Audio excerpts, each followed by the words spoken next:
Yo, yo, yo, what's up? Thank you for letting me know about that.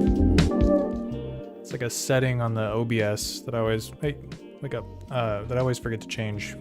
It's like a separate track for the audio, but you should be able to hear me now. What's up, what's up? It's cracking.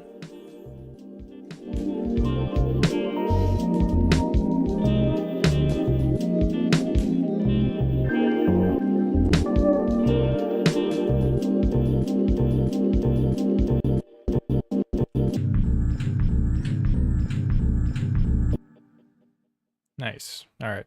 We're going to stick with that one on that beat. Interesting stuff on the KO2. Always have a lot of fun with this thing.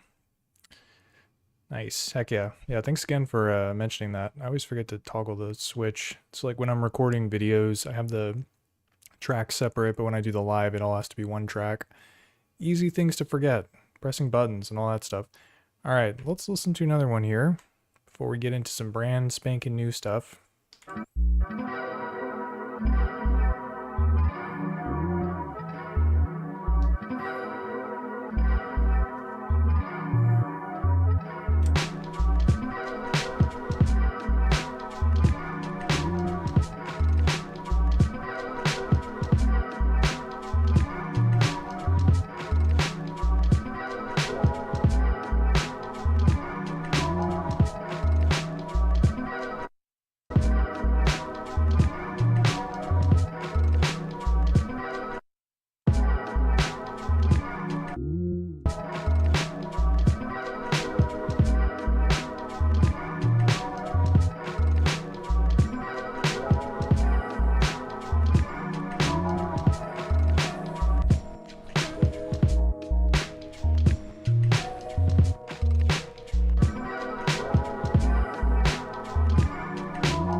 Yeah, this is one of the flip sessions. This was, I think I made this like a couple weeks ago on stream. I really like how this one turned out. It's pretty chill.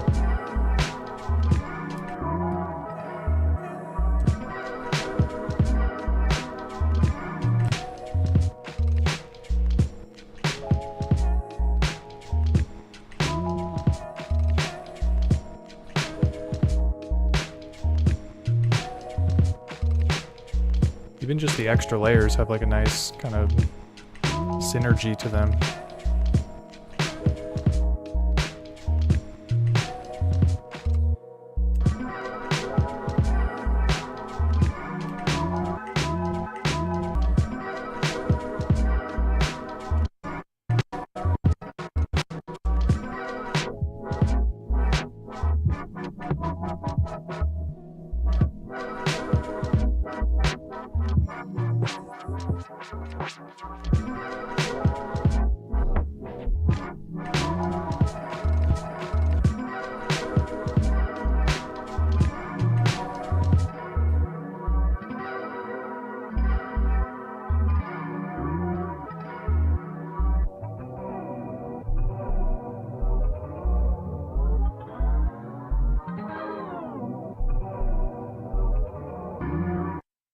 Trying to do like a tape stop effect there, but I kind of messed up the pressure. It's kind of hard to control these things in the way that you might do with like a knob. You know, twiddling knobs is easier than using the pressure stuff, but it's still a lot of fun. You get some different performance options with this thing, which is always always a blast. All right, so that's KO2. Let me open up a new project here. Make sure there's no sounds on this one. Yep. All right, cool. So we got a clean slate. Hope y'all are doing well. Hope you're chilling. But yeah, so today's session, I've got an idea, a special combination here in mind. And basically what I want to try and do is use the KO2 to send MIDI to the M8 and kind of use the M8 as a sound module. And the reason why I want to try this is because the KO2 is like, it's got a great sequencer, like it's very intuitive. That's kind of the teenage engineering thing, is they make stuff that's like fun to play around with. As far as like sample editing and sound design goes though, it's a little bit limited, I would say. Specifically because the controls are a little bit wonky, like for instance, shift edit. So yeah, if you want to edit, or let me just do sound.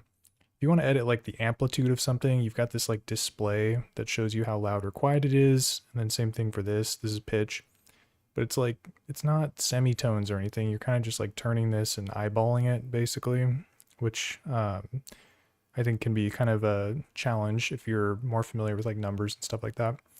So yeah, I feel like the interface on this, some areas where I find it a little bit lacking or not as easy to work with, whereas the sound design options on this thing are like through the roof. You can do all kinds of crazy stuff with it. It's very precise, but the sequencer on the M8 can be a little bit tricky sometimes. Like it's very powerful, but it's definitely not as like, you know, easy to punch in notes and stuff. I mean, maybe it is, but this is a little more hands-on. So we're going to get the best of both worlds. We're going to do the hands-on sequencing from KO, and then we're going to do the sounds from the M8. So let's get it set up. Let me turn on m8.run here. So you should be able to see that on your television screen. And we got to do some MIDI too. So I'm going to do MIDI out of ye old KO. Let me turn this off actually. All right, MIDI out, KO2. And then we're going to go MIDI in the M8, which I always forget which one it is. It's probably this one on the left. Okie dokie. Oh, it's a little crooked. All right, so we're doing good so far. Let's check these MIDI settings out though. Oops. So settings, and then yeah, if you're not familiar with MIDI on the M8, you basically control most of it through this MIDI settings page that's on the project screen. So you click into there, and then this is essentially how you can use MIDI to control instruments on the M8. Now you can assign an instrument to each channel, and you have 8 channels, and the track number is above the channel number. So you can see it's like the number that I can't select. The 1, 2, 3, 4, 5, 6, 7, 8, not the 0, 1, 0, 2, 0, 3, etc. So yeah, basically what that means is you have a channel where a certain instrument, which you can specify, will play on this track. And the reason why the tracks are important is because it's monophonic, so you can't like have overlapping voices on a single track, which is probably why they set it up like this, where it's one instrument per track. You could theoretically have multiple of the same instrument across multiple tracks. There's a way to do like polyphony like that with MIDI controllers, but not what we're going to mess around with today. So yeah, let me do, I'll do instrument 1. We'll start on 1, we'll keep 0 empty. So yeah, channel 1 is controlling instrument 1. So that's pretty much all we need set up here. I'll have to load up an instrument in a second, but then let's switch back to KO and make sure I got my settings right here. Yo, Gat Earthrid. What's up, bro? How's it going? What's cracking? Okay. And then the MIDI for this one is like, it's pretty easy to access. Basically, any one of the pads that are in these banks, so you have 4 banks on KO2, A, B, C, and D. Each bank has a pad, or has 12 pads, I mean. There's the numbered ones, and then there's these 3 at the bottom. And any one of these can send MIDI on any channel, which is actually pretty sick. So let's just mess with this one, bottom right. Should be easy to remember. So you do Shift, Edit. Now we're editing the sound parameters for this. There's not a sample loaded to it though, so it's just blank. But you can go to the MIDI, MID parameter. Right now it's set to off. So we're going to do channel 1 by turning the orange knob. And then this is the root note, but I think it's only for like notes that are incoming, not notes that go out. So it's not as important for us. So I'm not going to mess with it. But yeah, now we're sending MIDI on channel 1. So you'll be able to see. So you should be able to see, but it's not working, that when I press this pad, I would expect it to send MIDI to the M8, but it's not doing it. Our first troubleshooting here. Maybe it's because there's no instrument on instrument 1. Look at that. Figured it out already. Troubleshooting. Don't you love it? Okay, so now I press this button, and it's playing the wave synth. Just a lovely pulse 12% tone. Music to my ears. Now, I don't want to hear that, so I'm just going to put sampler on. Yep. So now it's just blank. But one of the problems you'll notice right away is that when I'm pressing this, it says C6. And if we're doing like sample chops, for instance, those start at C1. So we're like way too high on the scale. So we can do some changes on KO2 to make it more compatible. So for instance, I could do shift edit. No, this is the MIDI. So this isn't going to change it, but I'll show you what it does. So you can see I'm doing, it's probably hard to see, but it says C6. If I change the root note all the way down to C1, for instance, it's still, oh, now it's doing C3. So it is bringing it down. So that's good. And you can bring it all the way down to C1, I guess. But the issue that I was having last night, and let's see if it's magically solved itself, is what you can do is you can enter keys mode. And this means that whatever pad you have selected, it can play and send a range of notes. So it's not just one note, but it's like a whole range of notes. So now when I'm pressing this, you can see it's doing, it's probably hard to see, it says B5. You can hold keys and press minus, get all the way down to C1. And when I press this, it's not doing C1, it's doing B2. And this is as low as I can go, is A2. Can't go any lower than that. So there's not really, not that I know of, like an easy way to transpose on the KO2. There was that setting I was showing, but I set it all the way down to the bottom, and it's still not doing C1, which is what we need. So the way to fix that, it's kind of annoying. You have to, you got to go to the table, and from here, oh man, oh yeah. Yeah, from here, you basically have to just do this note offset. So that's what this column is. And, oh man, let me, my freaking, whatchamacallit, it's looking kind of janky. Let me make this a little bigger. Transform.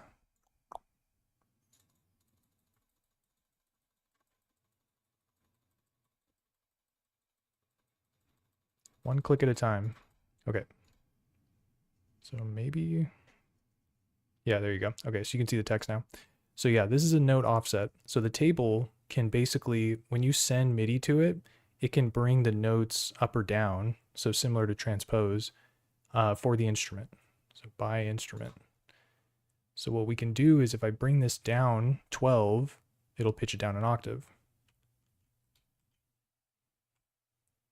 So at 0, it's giving me C3. When I bring it down, it's still giving me C3. So you have to do this other thing where you basically do a table hop. So you got hop 0, 0. What this means is that once it gets to this row, it's just going to jump all the way back to the top. So you can see now it's doing C2. And I bring it down one more. Oops. C1. Not so bad. And yeah, so that's basically how you set up the note offset configuration to act as kind of like a transpose. So now we're getting pretty close to being able to chop a sample because you need to be able to send C1. All right, so we've got that set up. Yeah, let's go ahead and get chopping. Load. And there is a sample for today's session, which you can always download for free at Patreon, so feel free to check it out. It's in the description, old link. And it's called Whisper Sweetly. So let's listen here. Let me turn it up.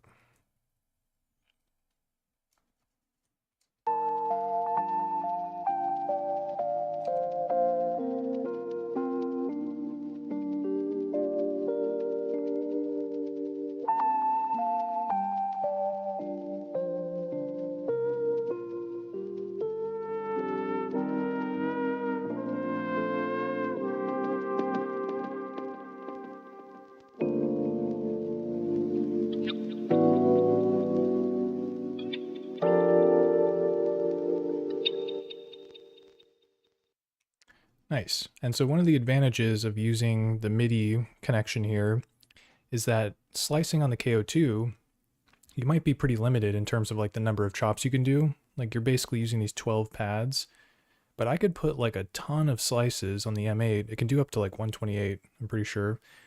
And I could control all those using the keyboard mode of a single pad on the KO2, which is pretty nuts. So we're gonna go hog wild with these slices. I'm gonna input a bunch and we're gonna be able to control every single one of them, which is dope. And then yeah, Matt Jacob says, oh, it's a dope sample. Dude, thanks, man. Appreciate that.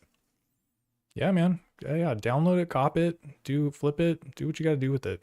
It's for the people. You can do anything you like, royalty free, whatever you want. Okay, but yeah, let's get some sample or slice markers in this. So I'm gonna hold play, tap edit on the slice marker parameter to drop them in.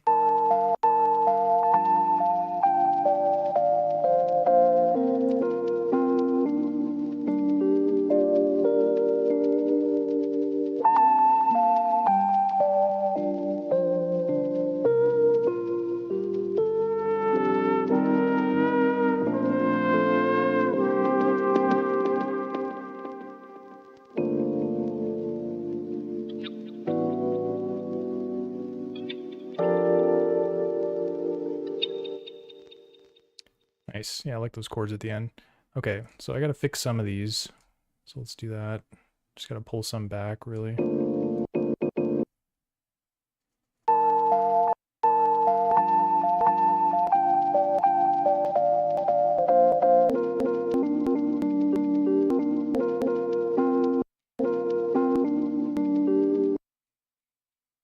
Yo, what's this?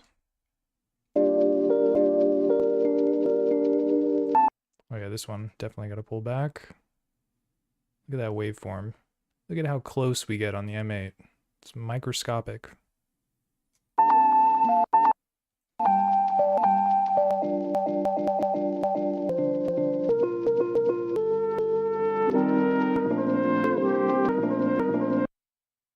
Gonna move this one up a little bit.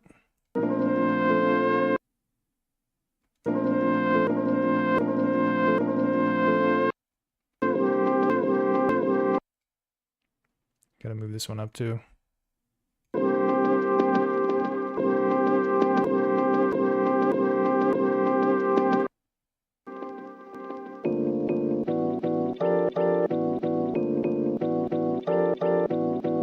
Dude, I really like those notes at the end. Dude, Matt Jacob says, I actually love chopping samples on the M8. Dude, I wish I had that passion. I don't know, man. It's for me, I gotta find a way to enjoy it. Cause yeah, it can be tricky. I just feel like it's really difficult to get the slice markers dialed in right, especially considering the fact that you're like sort of locked into the zoom level. It'd be super cool if you could like maybe press up and down to like kind of zoom out a little bit, you know, sort of like on SP404 Mark II where you can sort of like, yeah, I think there's a knob you turn that zooms it in or whatever. Custom zoom. I would love that. Trash 80. I'm gonna write you a letter. Okay, but yeah, this is pretty chill. And the sample chops get the job done. And we're very lucky to even have lazy chops on this thing because it did not have that for the longest time. So I consider myself quite fortunate. Okay, so we've got the sample chops in there. I got to do slice 01 file. And now we can use KO2 to play all the slices, which is pretty neat. So let me turn this off here.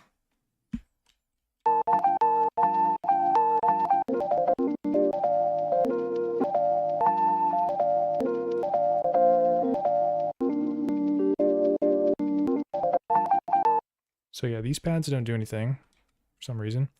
But if I press keys plus, I can start to access some of the other slices.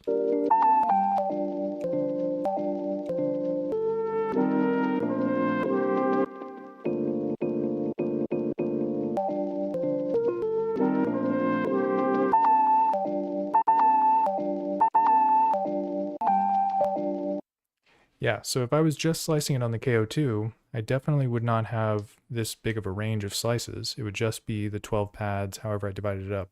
And I would have to use a sample that's 20 seconds, because I'm pretty sure that's the maximum recording length. However, on M8, it could be a super long sample, you could put a million slices in it, and you can control them all over MIDI. Although, what you may have noticed is that when I let go of the pad, it stops playing, which is not really great for sample chops. You sort of want them to sustain all the way through.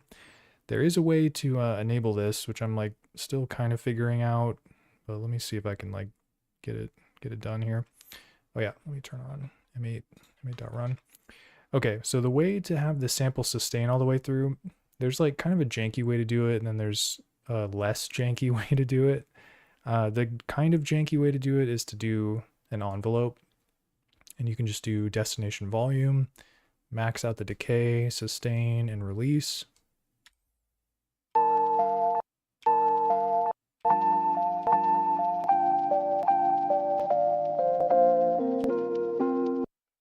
Which is not bad, actually. Let me put some attack on it too.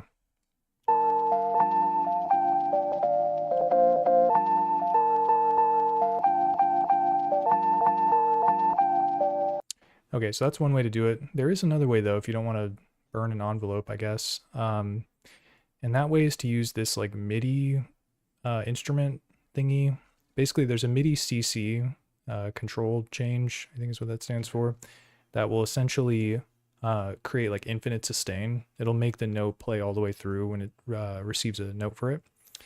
And I'm still kind of getting familiar with this, but if I recall correctly, you can do MIDI out, and then you change it to internal, so it's sending MIDI to itself. Yeah, be careful with this. Actually, I don't think there's anything bad you can do with it. And the CC is called 64, or that's the number for it. And you have to send greater than 64. So it doesn't really matter, you can just max it out. Anything above 64 will basically create the infinite sustain. Okay, so we've got this. Now I need to send a note to channel 1, which channel 1 is listening for the KO2, but we're going to send a note with a CC message of 64 at 7F. I don't know if you're still with me, shout out to you. Okay, so, oops. So yeah, instrument 02, and then we're going to send the note. And it honestly shouldn't matter what note you send because you're basically just using it to like send that CC. So I sent the CC. CC has been sent. Too bad I don't have a custom emoji for that. Okay, now I should be able to theoretically turn off this envelope. And now when I press the pads, it should sustain. So it actually worked. Yeah, I gotta do a video about this because it's like I still get confused trying to do this, but yeah, essentially recap is you just need to create an internal MIDI instrument. Where art thou? Internal MIDI instrument, send CC64 to itself internally to whatever instrument you want to infinite sustain. And I think any instrument on this track will now follow this behavior. I think. We'll probably get to that later. All right, so let's do some other stuff too. One other thing I want to do is change the pitch of the sample. So let's mess around with that. And you can do that in the table as well. Whoa.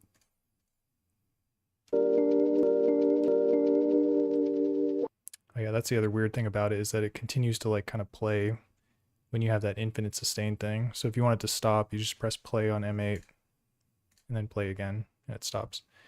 Okay, but yeah, so we can do another thing here, which is pitch, PIT.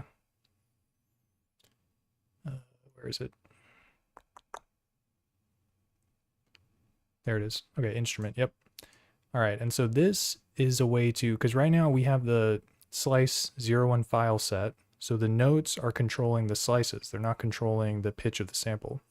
But you can use the table to control the pitch. So right now it's at 0.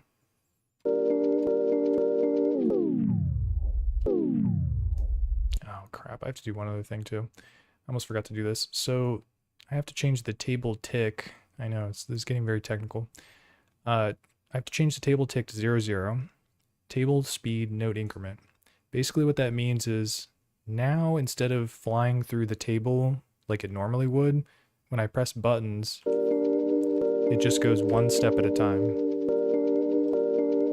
So like down one, down one, down one.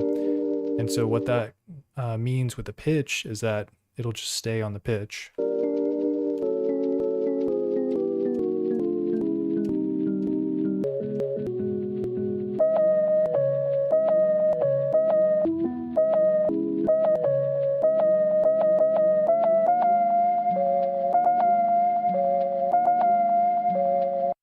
And you can control the pitch on the instrument page too. You can use the detune parameter, but this is limited to, I believe it's 8.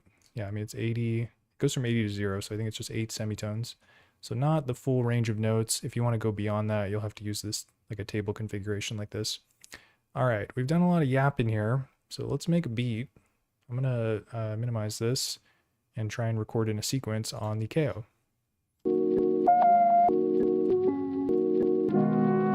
Oh yeah, I gotta do one thing actually.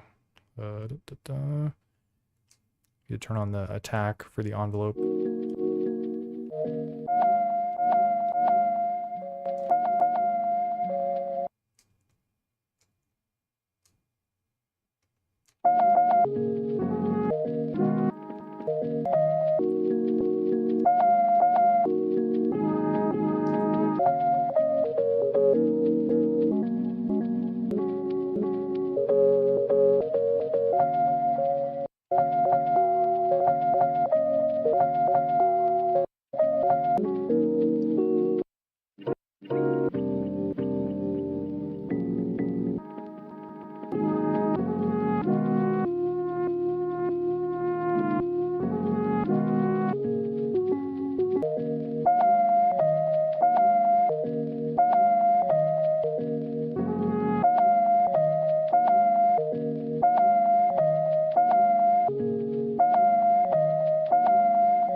All right, so that's nice and basic. So let's punch that in.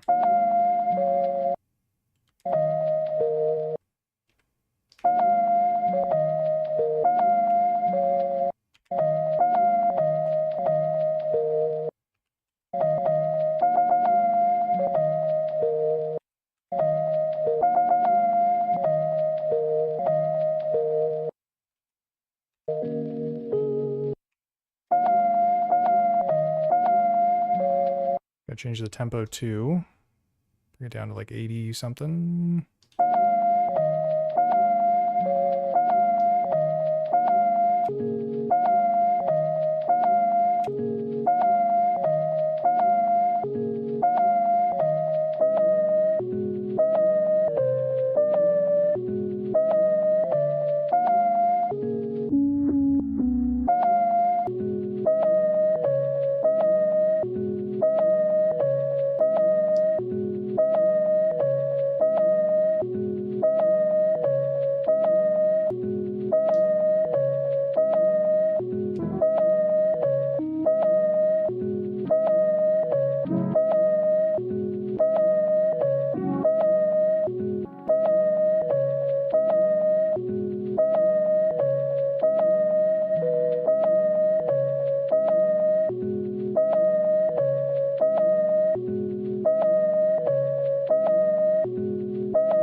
All right, so pretty basic. Let's get a rhythm section going here.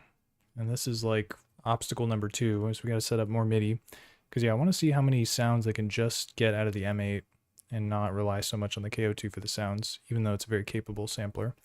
All right, so next up, we've got, let's do, I normally keep the drums on A, so I'll use A as the sampler here. And then I need to do shift edit, MIDI. Apparently it's set to off. What's going on here?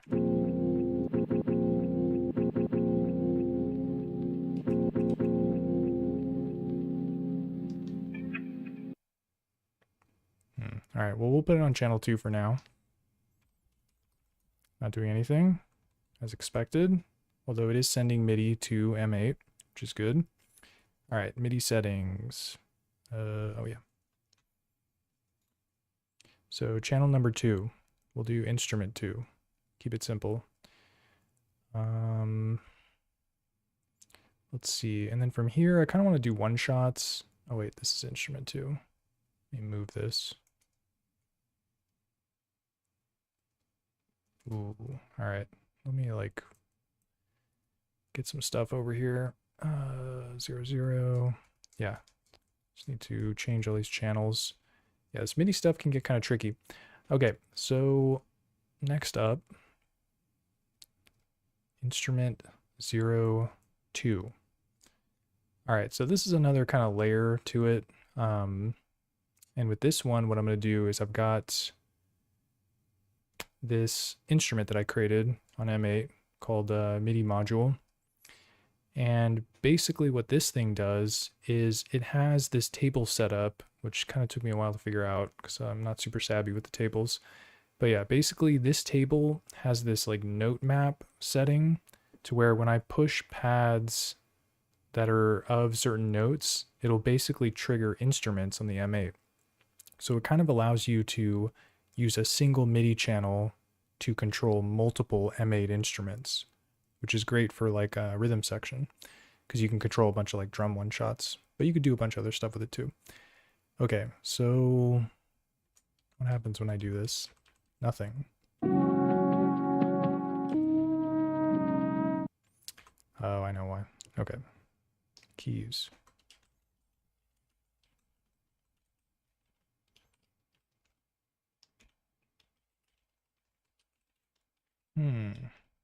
Dang, you know, this is actually kind of complicated. I think I'm just going to record in some drums and keep it real simple. So let's go ahead and do that instead. Shift edit, turn the MIDI off. Nice. Okay.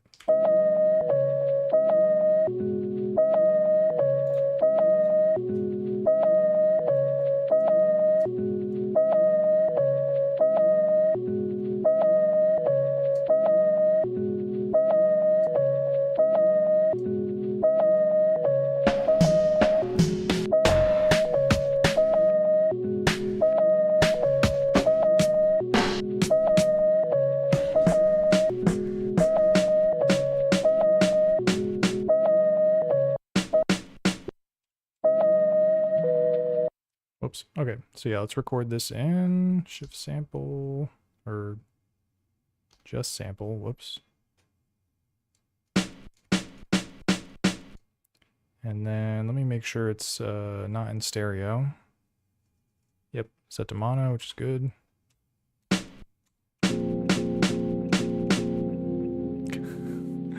Okay, now it seems to be sending MIDI. I wonder why it's doing that.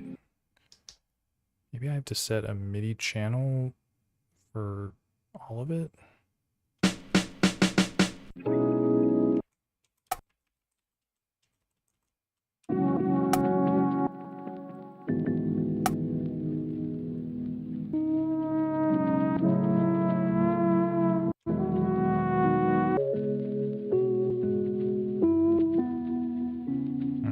All right, put it all on 16 just to like kind of isolate it. Okie dokie.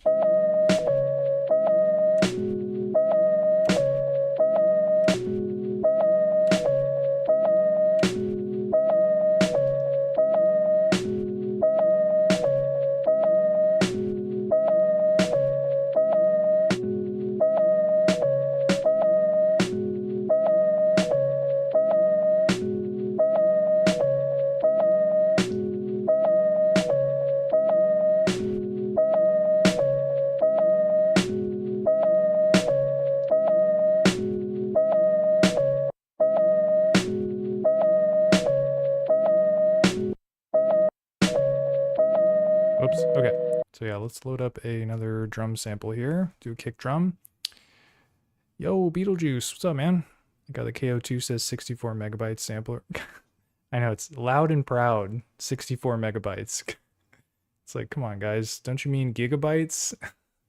It's definitely not the day and age for that, but you get a lot of samples with 64 megabytes, believe it or not.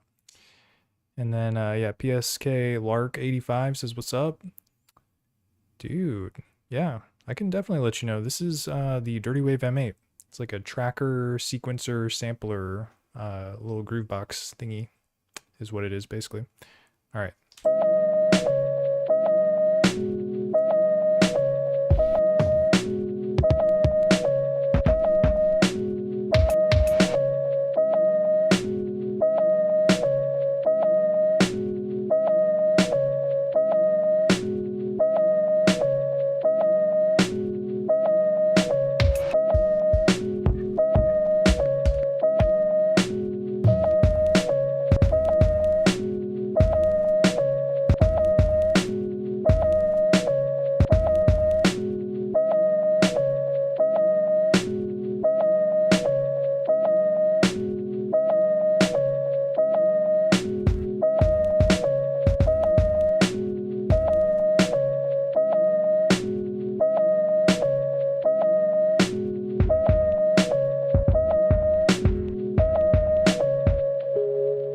let's record in this kick.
Always forget about that. Okay, so let's do this one. This hi-hat sounds pretty chill.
That note in the wrong place.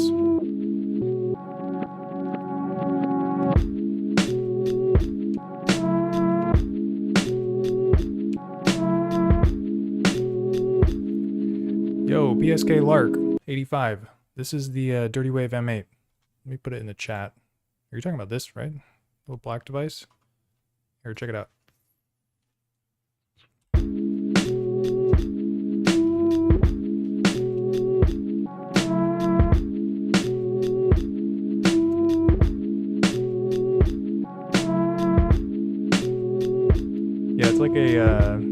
sequencer, sampler type deal. It's pretty sick.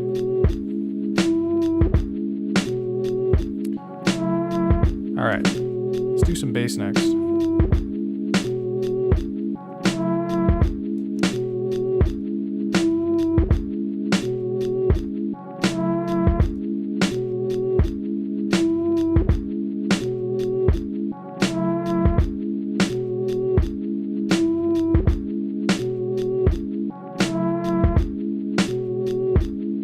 Dude, yeah, for sure.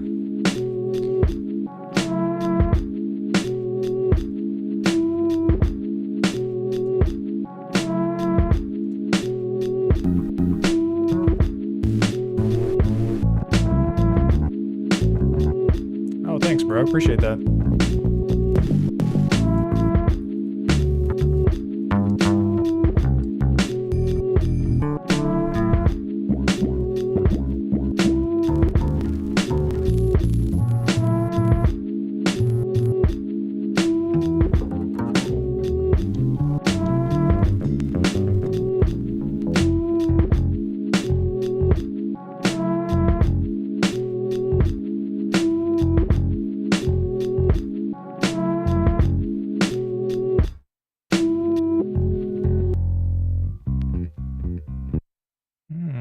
Might be able to make this first note work.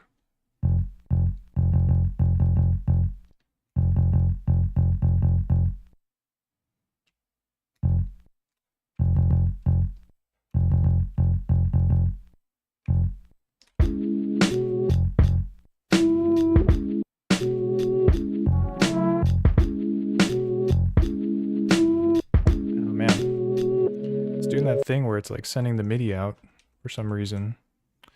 Maybe there's like a system setting for that. Shift system MIDI, enter, channel.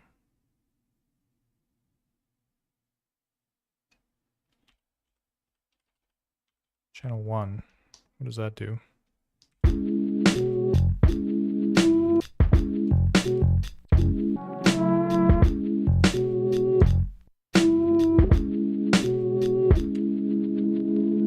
Setting it out. I got to, I guess, just change the MIDI setting. That's how we're working around it.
Yank the chord.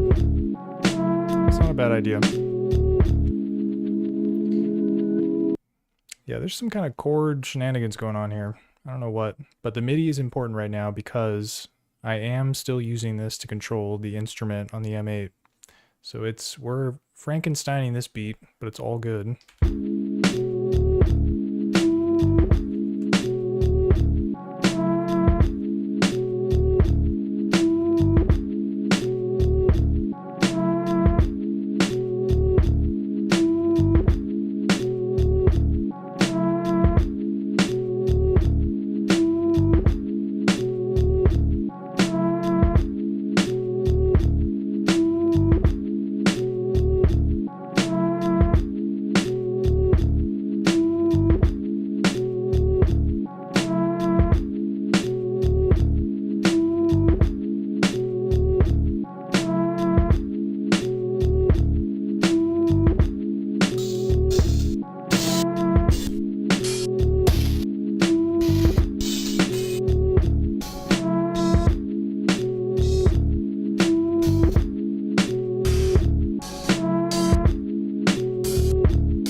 nice open hat. Might make the drum sequence sound a little more interesting.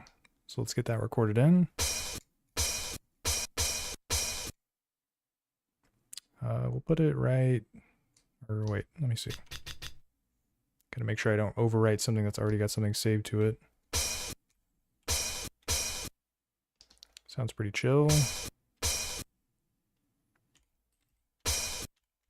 And then I'm gonna set this to key mode so that I can let off a bit. So I have a little bit of release control there. And it might need some attack too. I feel like there's something going on at the beginning of it.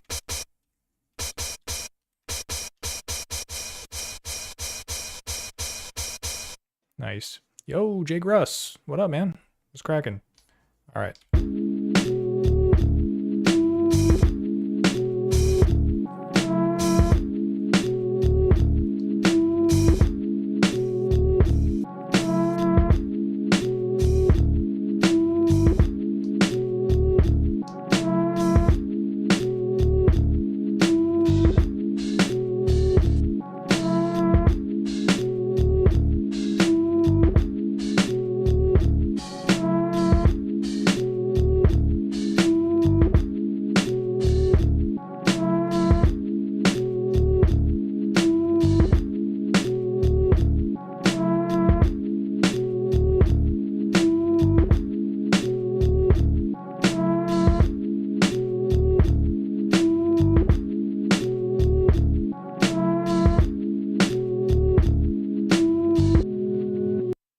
All right, so I've got this 1 bar loop, and I want to make it a 2 bar loop. So what I'm going to do is do Shift C to copy, which copies the bar.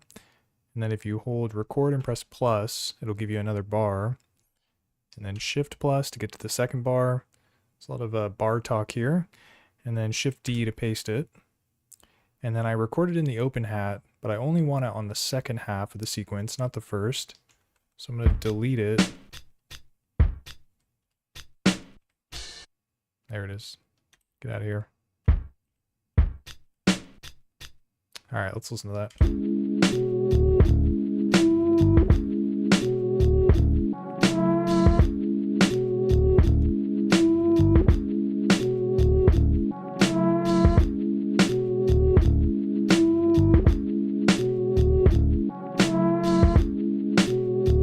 Nice. But yeah, let's add some more layers.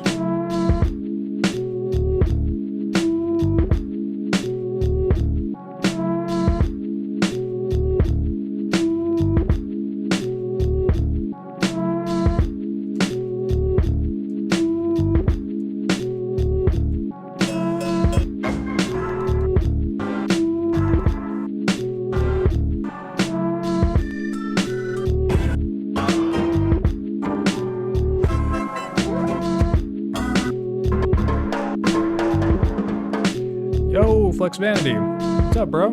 How's it going?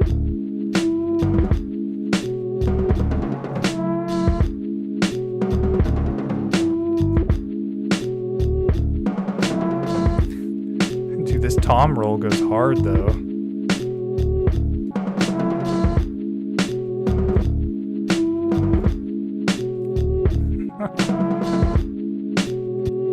Alright, we're gonna record it in. I might not sequence it immediately, but I definitely want to save this sample. Okay.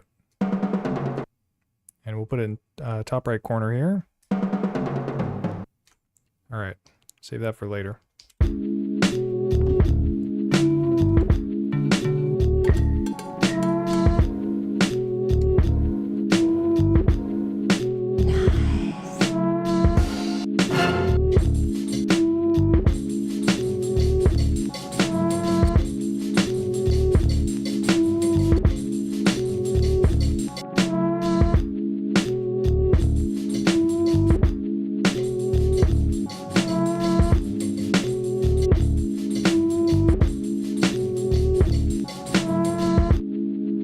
That is a very nice texture.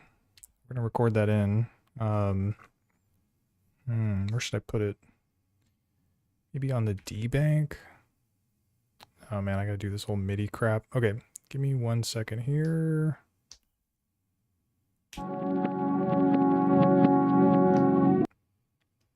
keys. Well, that's a good sign. No, it's still setting MIDI. Shift edit, MIDI. Yeah, whatever. Okay. All right, let's record this in. Let's even get some bass on it. Let me normalize it.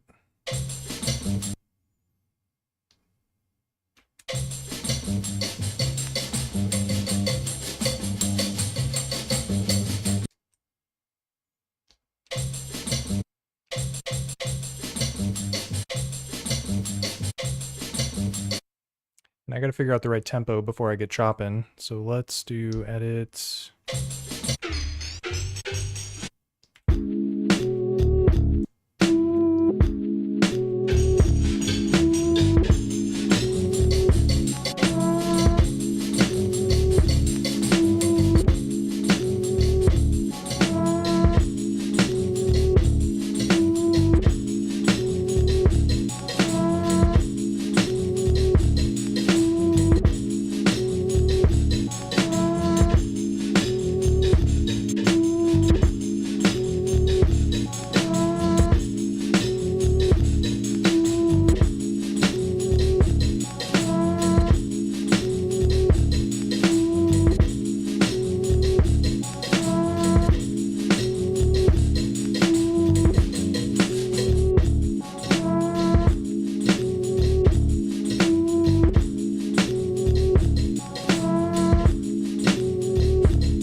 So I think I got the right pitch there.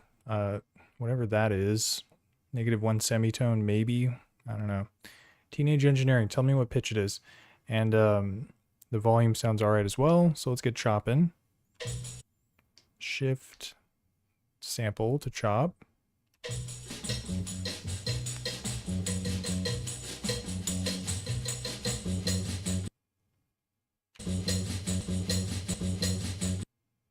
What is this? Must have screwed that up.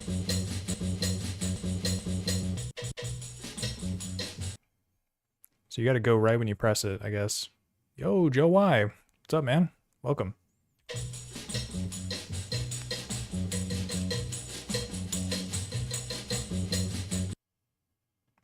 All right, so that should be good.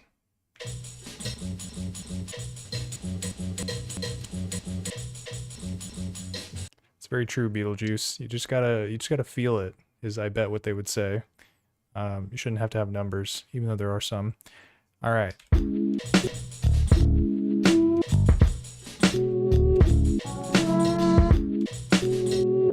man, it's doing that thing again with the MIDI. So now I gotta do MIDI.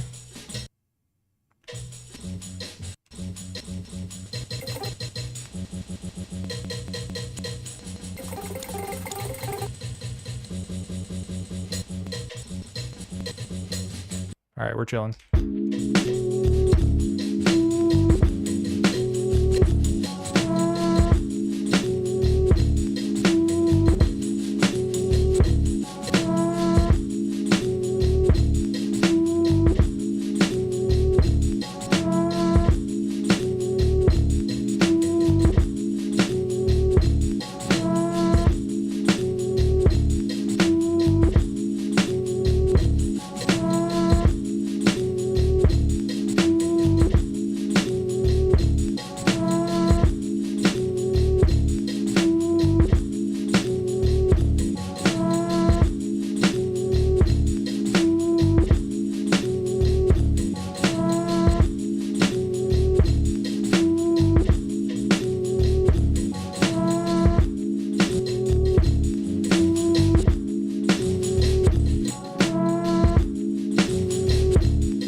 That sounds kind of sick.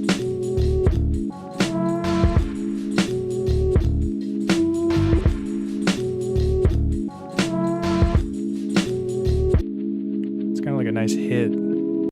So let's get that recorded in. Put that on the C bank. Make it a little louder.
It's an interesting like xylophone bell kind of sound. I think it'll work. So let's record it in. Super quiet though. Crop. Normalize. Yikes. There's a lot of like...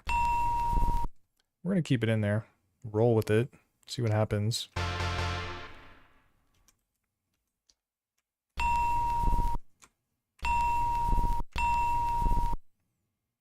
And then yeah, I think with an envelope I can kind of control that sound at the end or whatever. So we'll do envelope.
some notes that work. I just need to figure out what sequence I want to play them in.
Delay though goes a long way.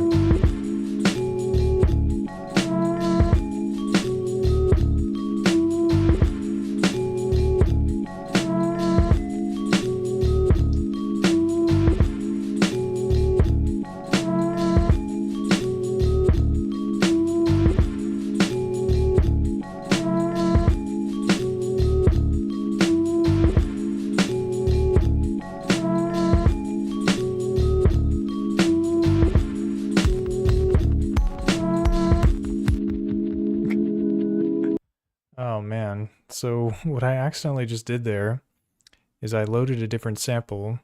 I was trying to select the pad 7 and I accidentally loaded up sample 7, and basically that replaced our bell with a kick drum.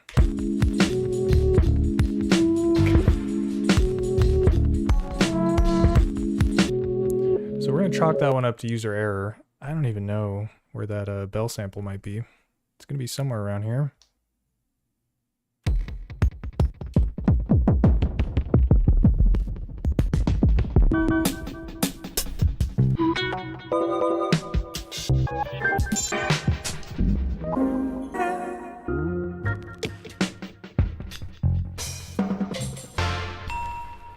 Heyo, there we go.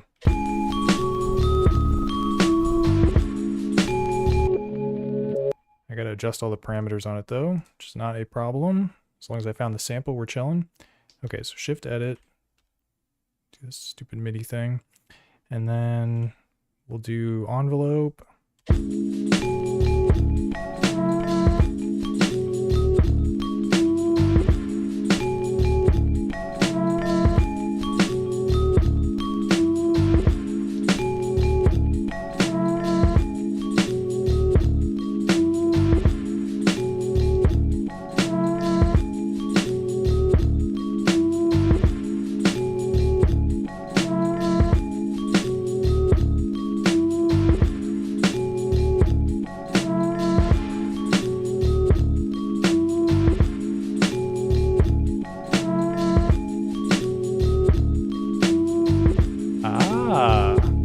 Flex vanity.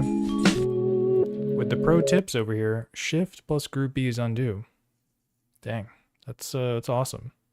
I didn't know about that. I gotta try that next time. I'm not gonna press it now though, because it's gonna undo this. But yeah, we're back to where we were.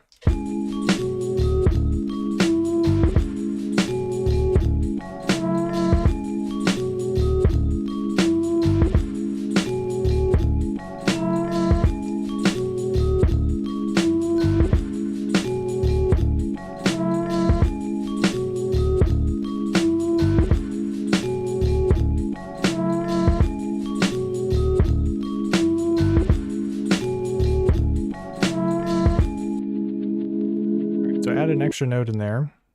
We are going to duplicate the sequence in the most caveman way possible that I know, which is just copying it 1 bar at a time. Shift C, Shift D, and then number 2, Shift C, copy to 4, D. But then I'm going to delete that high note that I just added.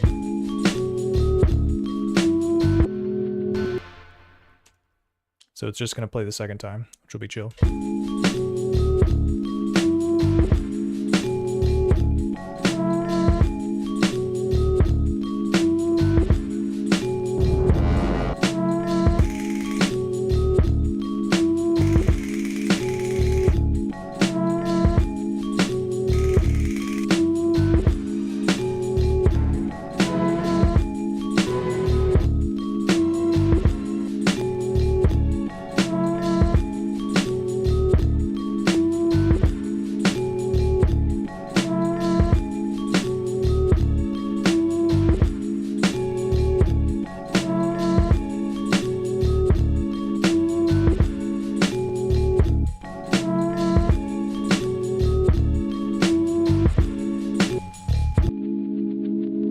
The string could add some nice tension here, so I'm going to record it in. Let me find a blank pad here. There we go. Sample. It's pretty quiet though, so we'll normalize it.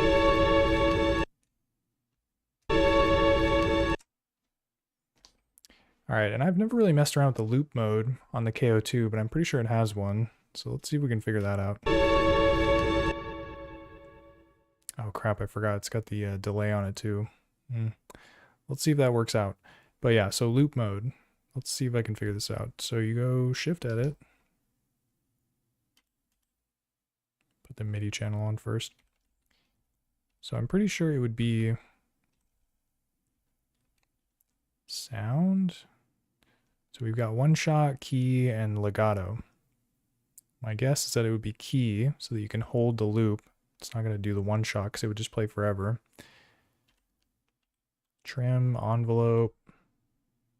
This is like time stretching, MIDI, and then group. Wonder how I would do loop mode. Oh, this says loop.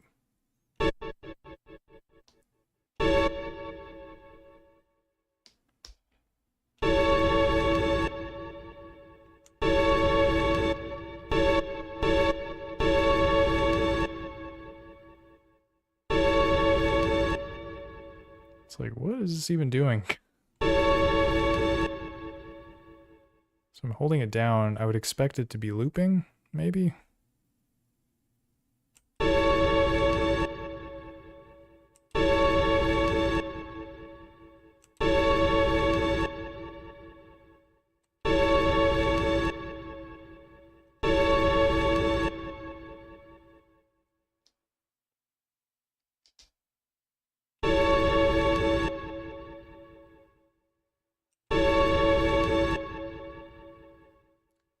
Any KO2 power users out there?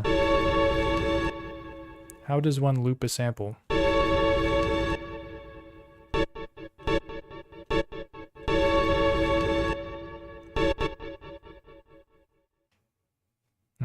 Alright, well, we're going to chalk that one up to a loss. It's all good though.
pitch down an octave though.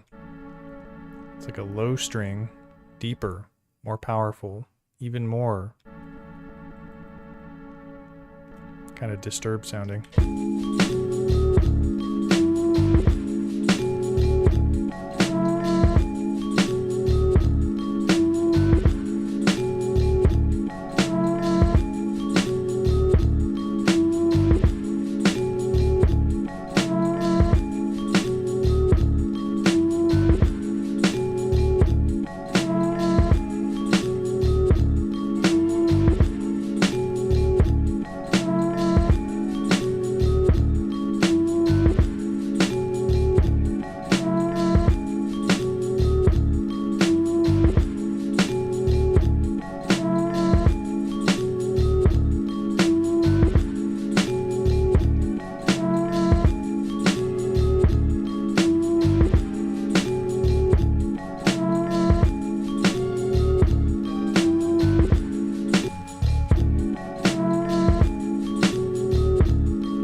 Nice. Dang, I was vibing on that one.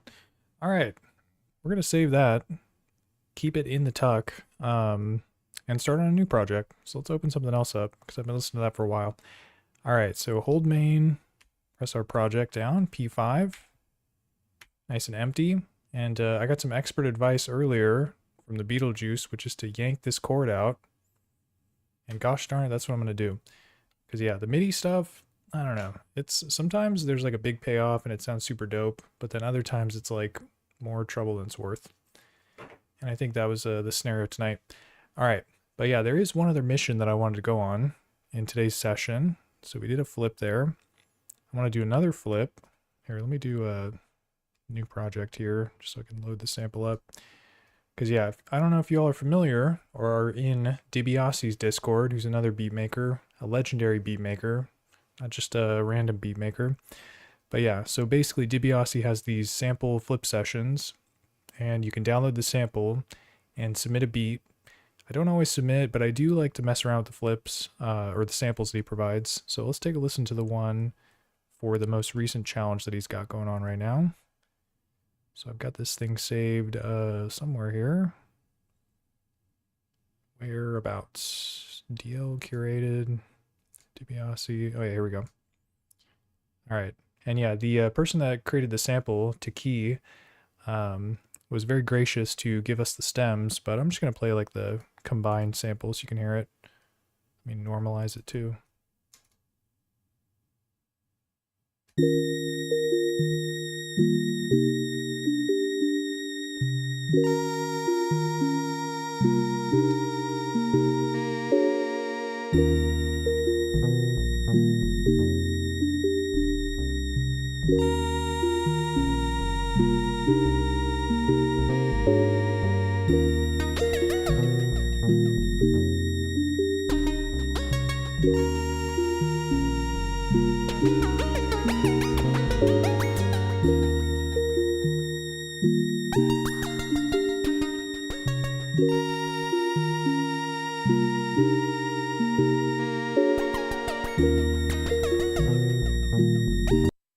Kind of get the idea there.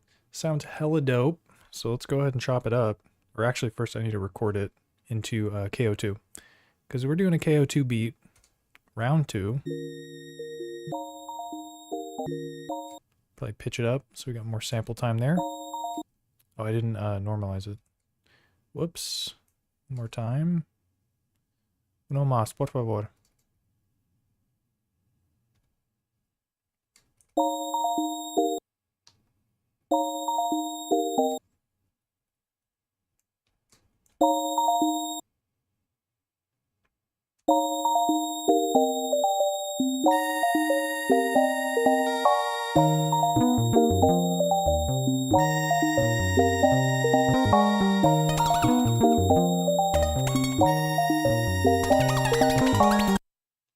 Should be enough. Okay, let's take a listen.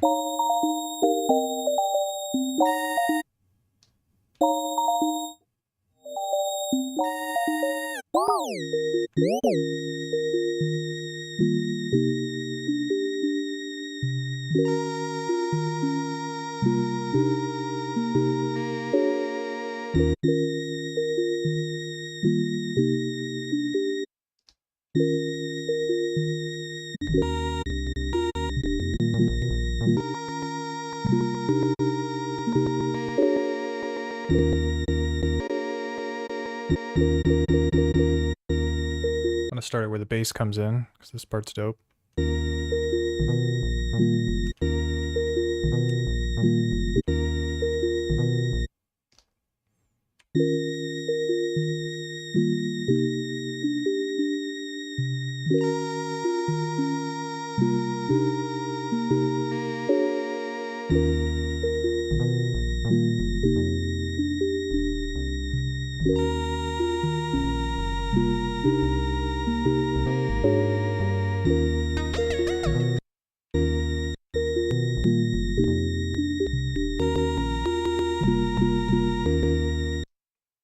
All right, let's add a little bit of attack to the beginning of each of these slices to get rid of some of those pops.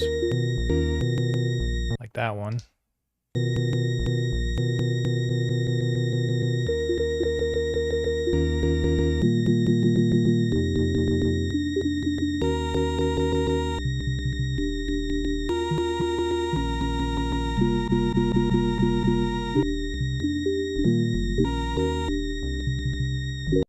Might have to do a low pass on it too, just to bring that string down a bit. So we'll do shift low pass, or fader low pass. Now the fader controls the low pass for the entire bank.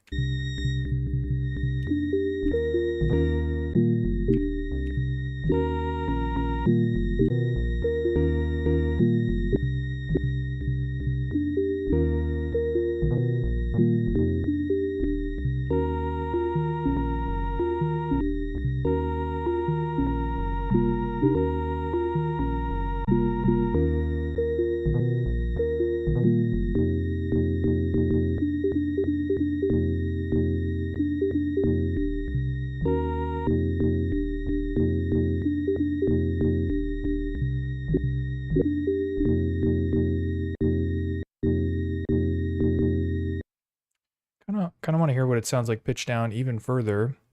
Unfortunately, the KO2 is all the way pitched down in the sound edit screen.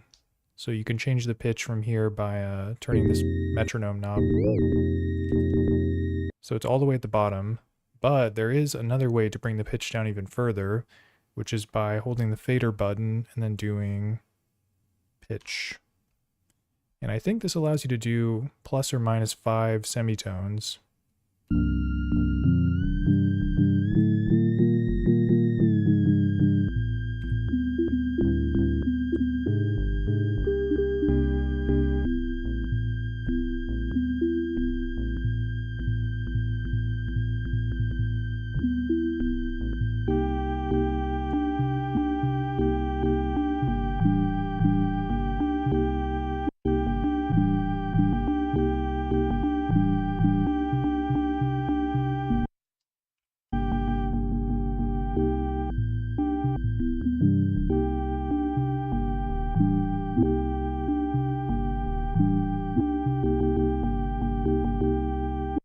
All right, let's get something sequenced. I don't know what tempo I want this to be though. Maybe like 92.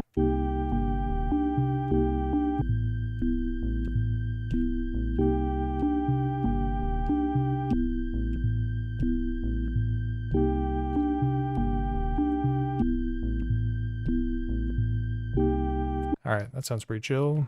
Make it 2 bars.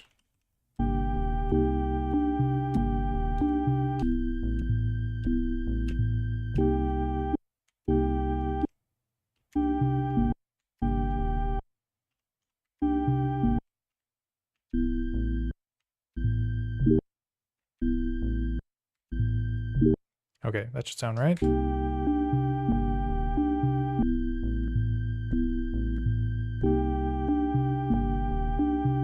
Nice. Get some drums in there. Something like that.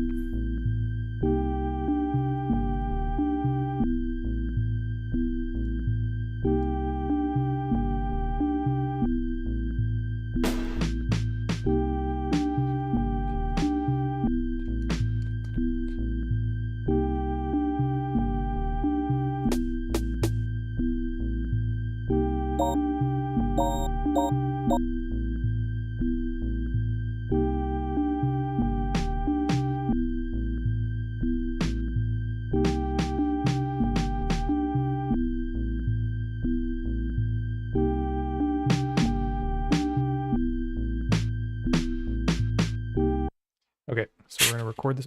Whoa. Oh, bro, there's already drums on this.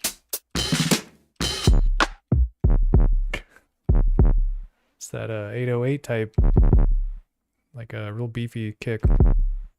Yeah, I don't want to mess around with this. I want to use my own drums. So let me just sample over it, I guess.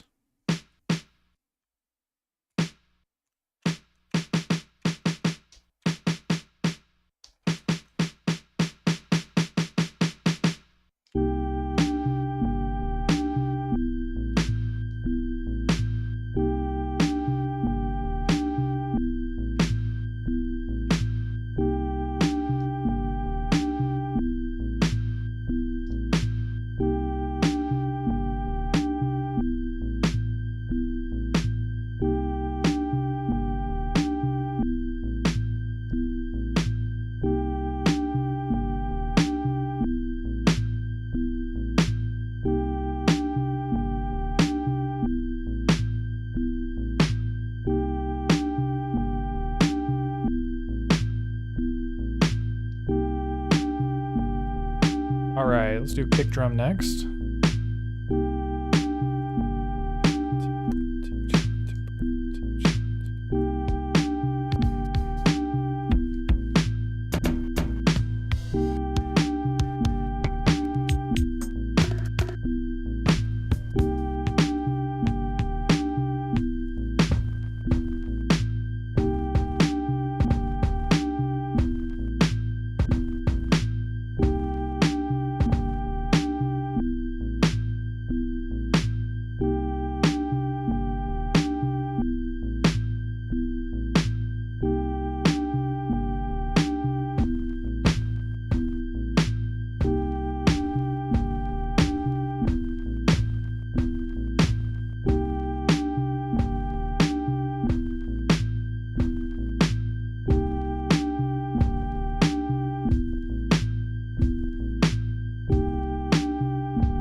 All right, just want to do some shaping of the drum sound on the M8. Because yeah, once you get things saved into the KO2, you're a little bit limited in terms of the sound design options, just because if you want to do filtering, for instance, you have to apply the filter on the entire like bank of sounds. You can't just do it on an individual one. You could like resample. I don't know how to do that though. They added that in an update and I haven't messed around with it. So we're just doing the path of least resistance here. So let's record in this kick drum.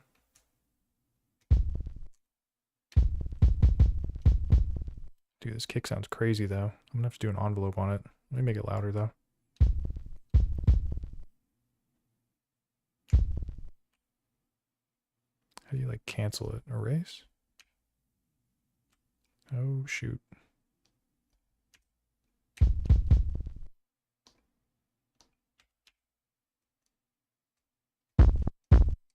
Way too loud. Still way too loud.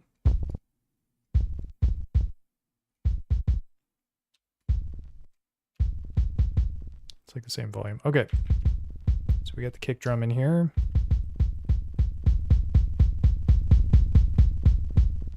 Definitely need to add an envelope on it because there's some sampled from vinyl type stuff happening there. So shift edit, envelope. Already sounds nice.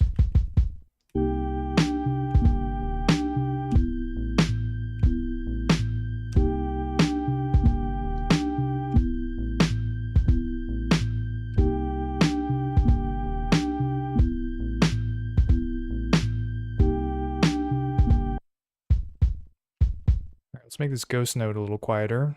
See if I remember how to do this. Okay, so I have the note selected. Hold shift and then turn the velocity knob. Oh, look at that, dude.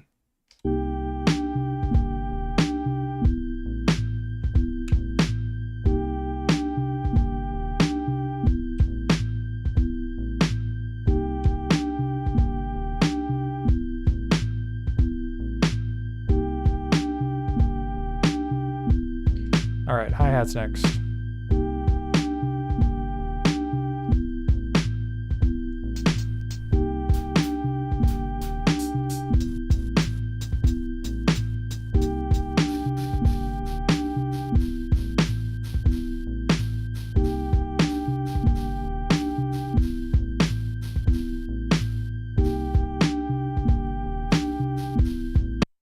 Not sure why I classified this as a hi-hat.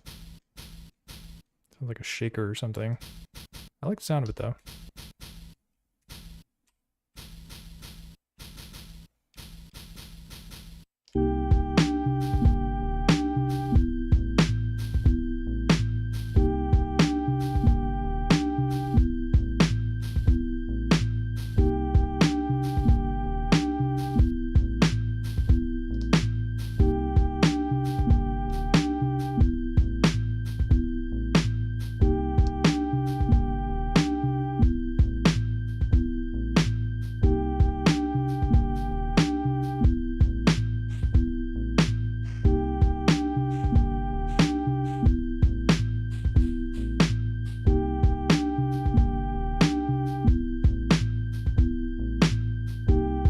Still looking for a hi-hat.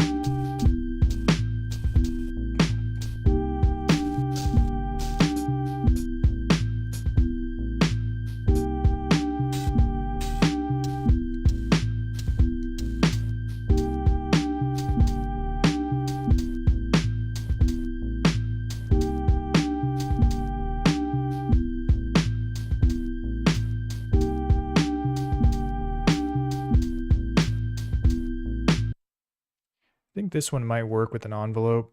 Let's record it in and find out though.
really getting down on the rhythm section right now. Let's see if we can add a drum break here. Very simple. It's not going to take up too many slots. Okay, right now I'm using these 4 pads. So I guess I'll record it here.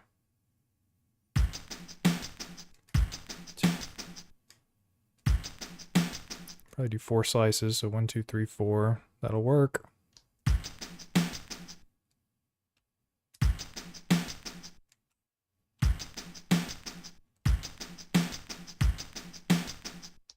Let me see if I can get the pitch right before I slice it though.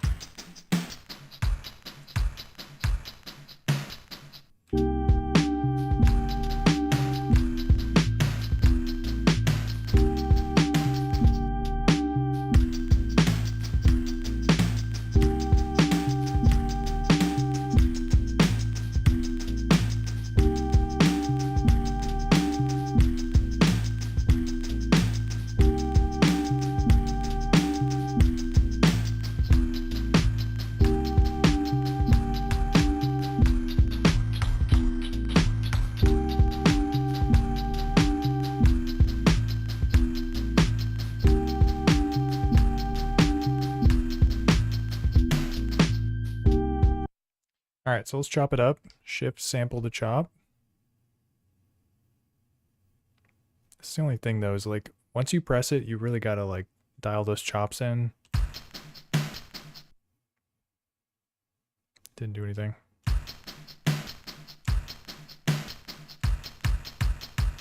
Alright, I think I got it.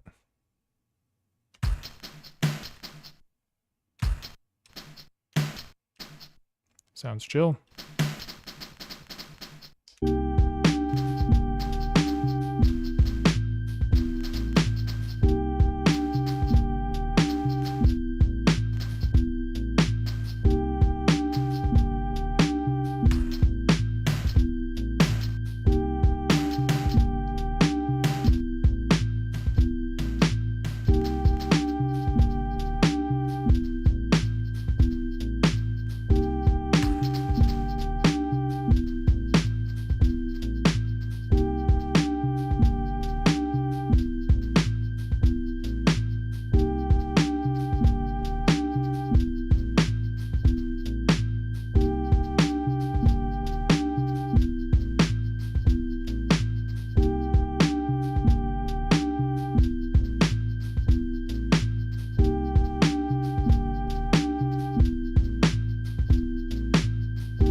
Wow, kind of just clutched it out there. I do want to change the velocity of some of these though.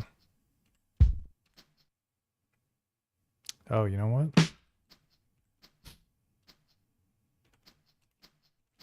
I thought that I was playing them like this.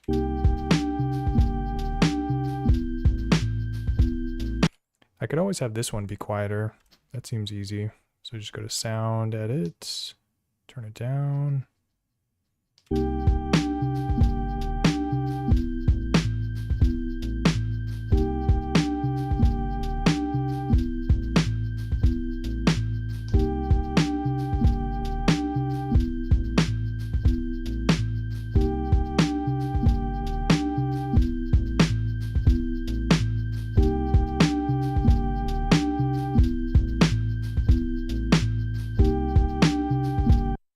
Crazy to think the drum loop is only 1 bar. Seems like there's a lot going on. So yeah, let me duplicate it and then I'll do like a different kick pattern in the second half. Maybe move the snare around. Okay, so record plus, Shift C, Shift D. All right, so now it's 2 bars. Kick drum is right here.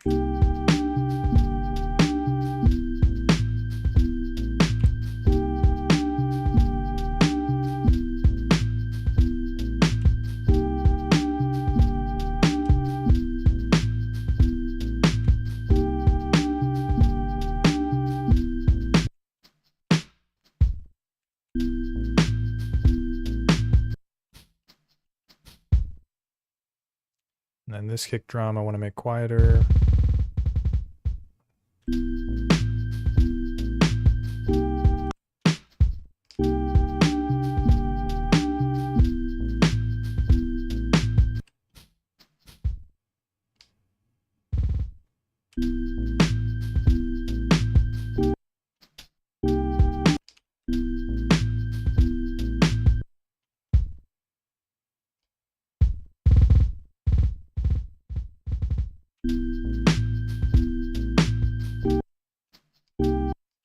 It's like, it doesn't seem like it's getting quieter, and then it got super duper quiet.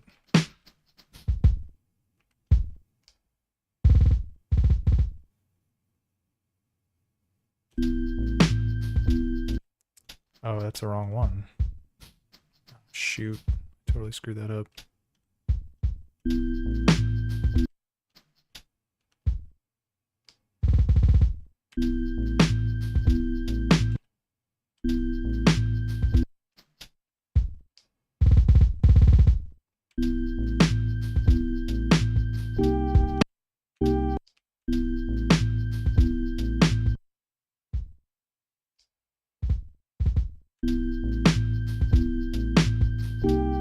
Nice, that sounds good.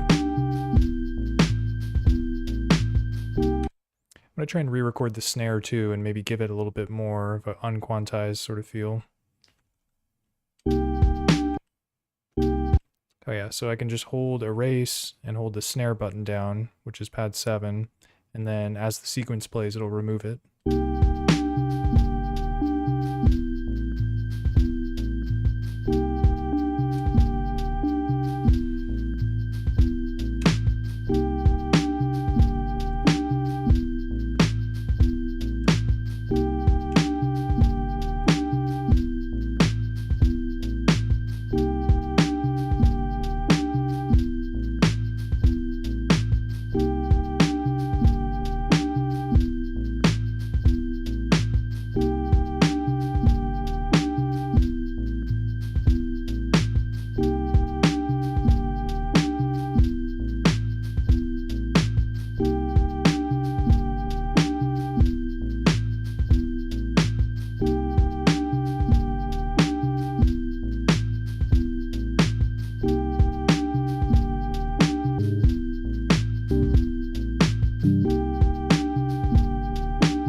Trying to play in some different sample chops in this second half.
in my head I can kind of hear this like really fat, I don't know, wave shape oscillator type sound playing over this, but I don't know if I'm gonna be able to nail it.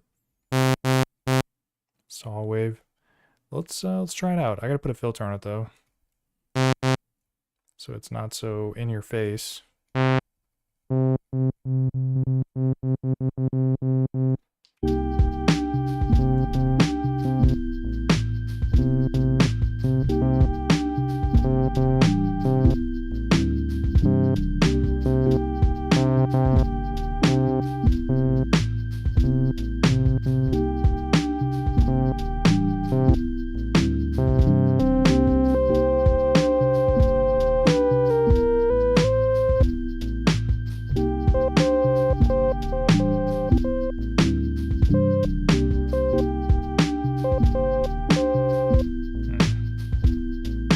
Maybe I got some instruments on the M8 I could use. Let's shop around.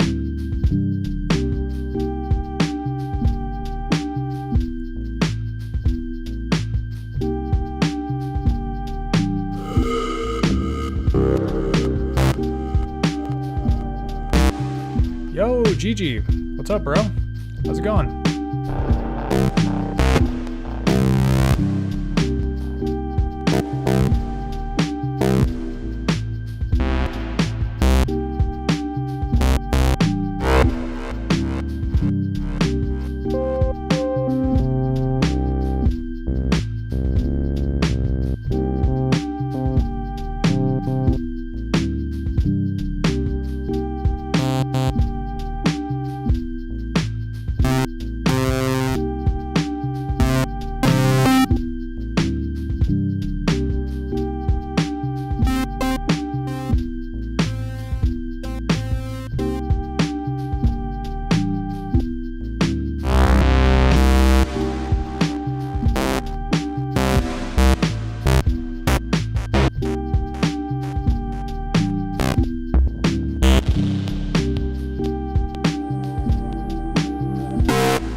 Not really the vibe.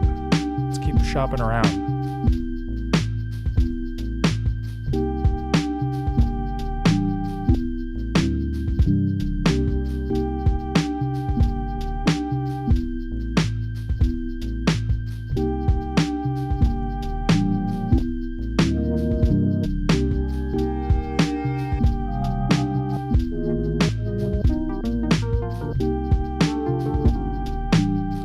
Oh, you know what? There are some other layers in the sample that we might be able to work with. So let me pull it back up.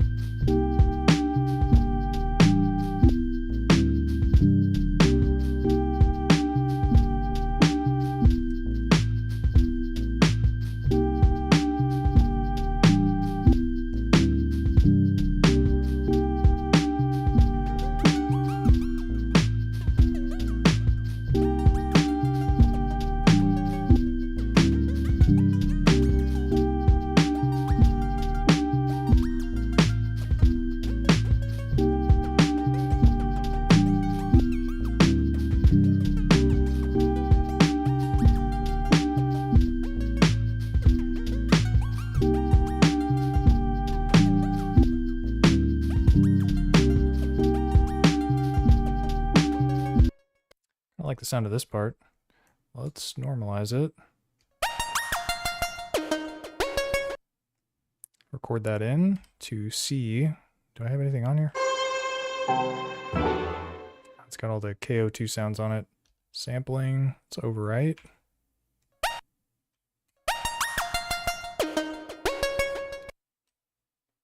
See how that sounds. And I did pitch the sample down 3 semitones, so we probably need to pitch this down as well.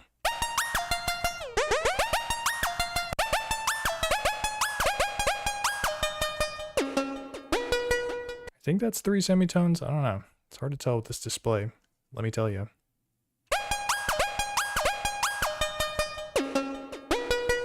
Dude, Matt Jacob recognizing Gigi as the trip hop man. Yeah, man, Gigi's got some sick stuff on M8, dude.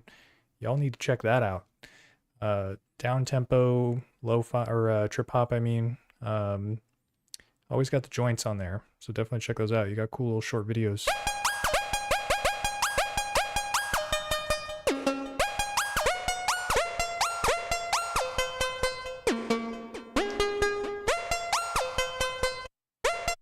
We're gonna change this to key mode so I can kind of let off it. Doesn't play all the way through.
That sounds like with some delay.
Record this in too, another part of the sample.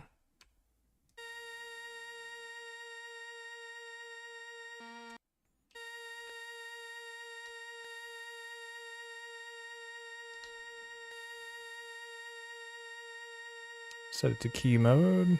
Oh, whoops.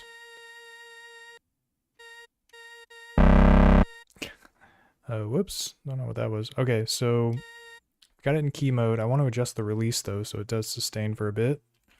Envelope.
Got some interesting harmonies there.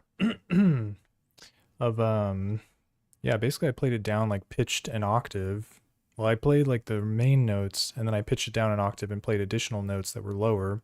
So it's kind of like yeah, using more keys on the keyboard essentially. It ends up sounding kind of sick. It's got a nice little like sort of groove to it almost.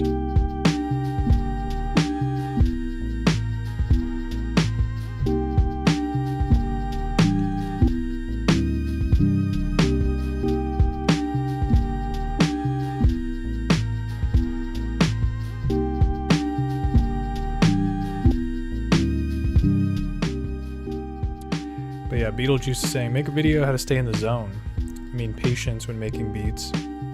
Yeah, man, it can be tricky. Yeah, in the live sessions, I really gotta make sure I'm making progress. Oops. But yeah, I know what you mean. It can be tough sometimes. So it's good to build habits that get you through it, even if it's not. I mean, you don't want music to be getting to through it type of experience, but yeah, man, as long as you set goals and you feel like you're creating stuff that you like, I think that's the important part. But definitely something to think about of like how to frame your mindset in such a way where it's like it's fun to get through it, basically. Even though making beats can be a time-consuming process, if you like try and be a perfectionist about stuff, it can be a lot of like kind of fiddling around with sounds and stuff. So maybe that's another piece of it, is to just kind of like be okay with what you create and not like try to make it infinitely adjustable until it's like, you know, the perfect product or whatever. Just some ideas, but yeah, I'll definitely think about a video for that because that's a good concept to talk about. So I appreciate you saying that, Beetlejuice.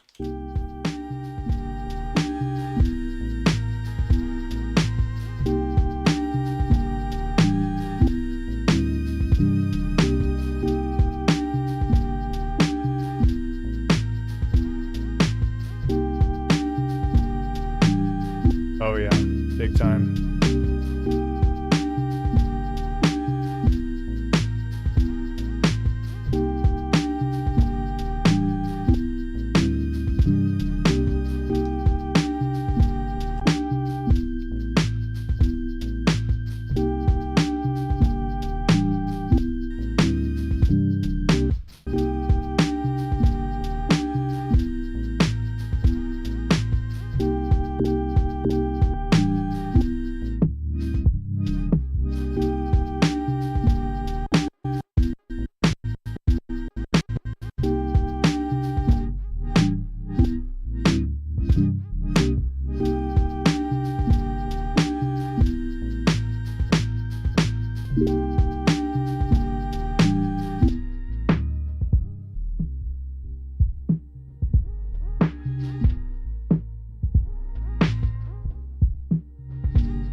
Nice.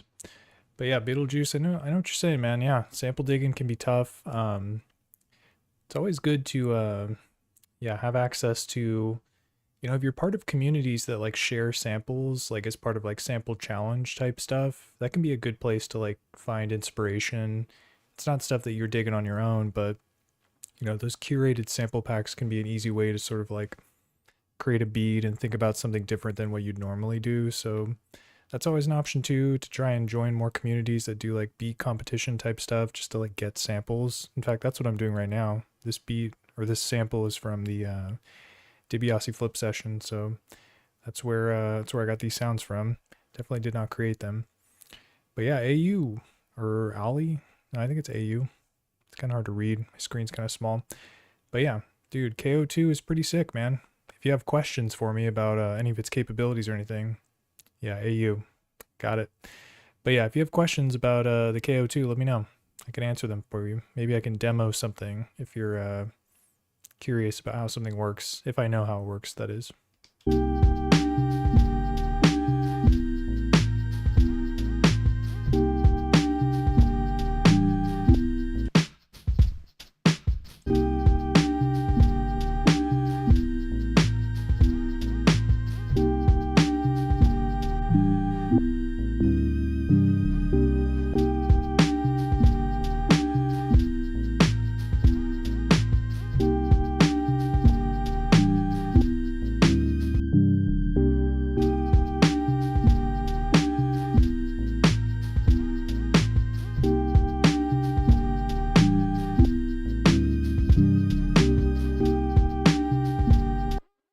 All right, I'm gonna do Shift Main to copy the scene, and then in this one, I'm gonna remove this B bank.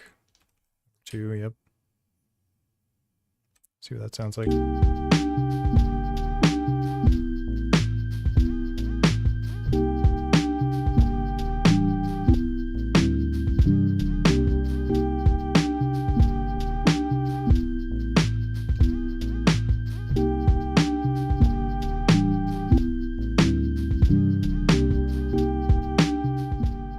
Check up on the chat here.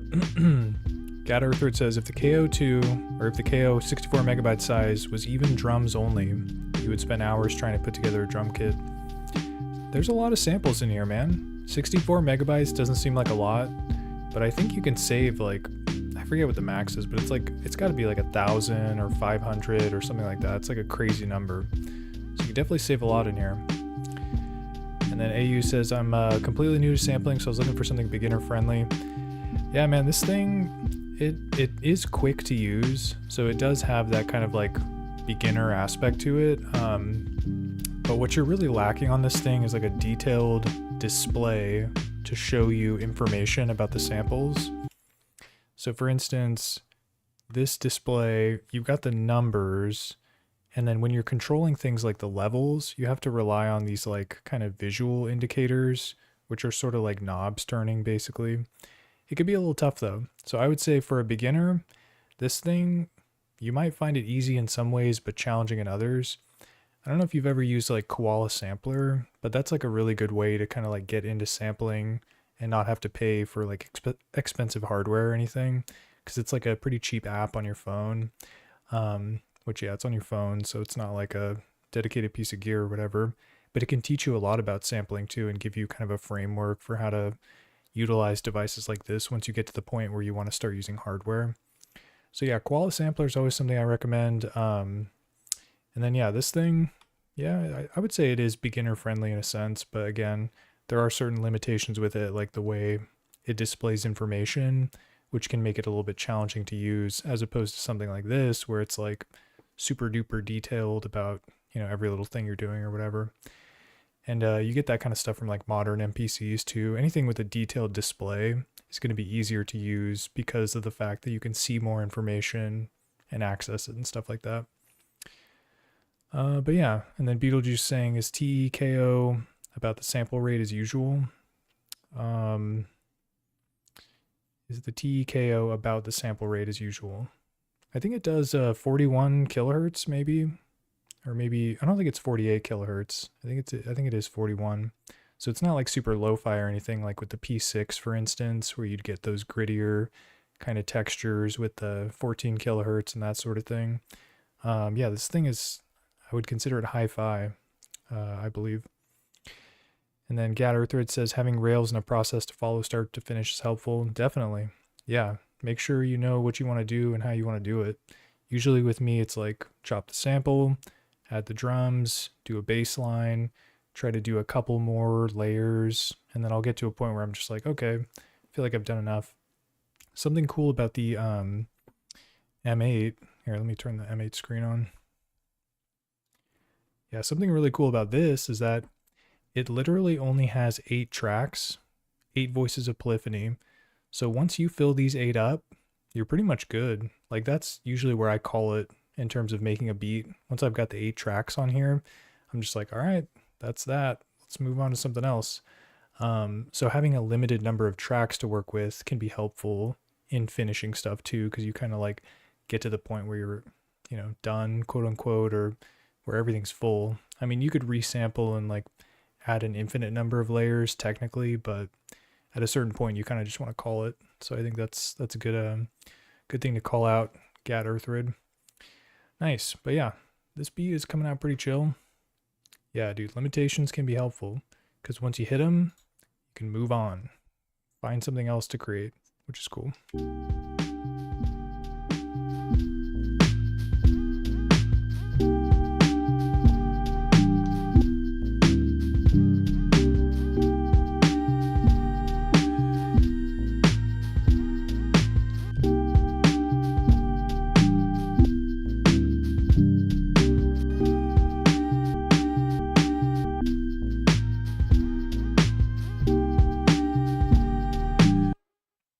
Nice. But yeah, let me play some other beats here that I've got saved on this thing, and then we will call it. See what's on number 7. Oh yeah, I was playing this earlier.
All right, what else we got here?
job using all the effects at once. Super crazy. I wonder how many you can actually do in a single thingy.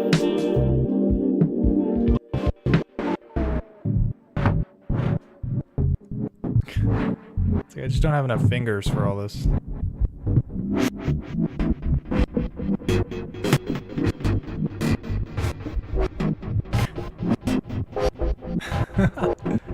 Somebody sample that.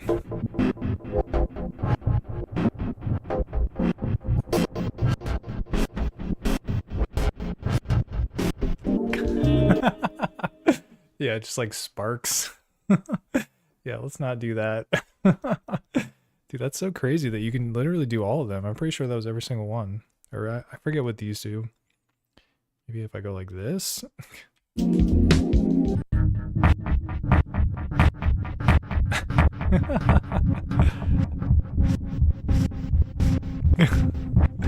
It sounds like it's gonna catch on fire.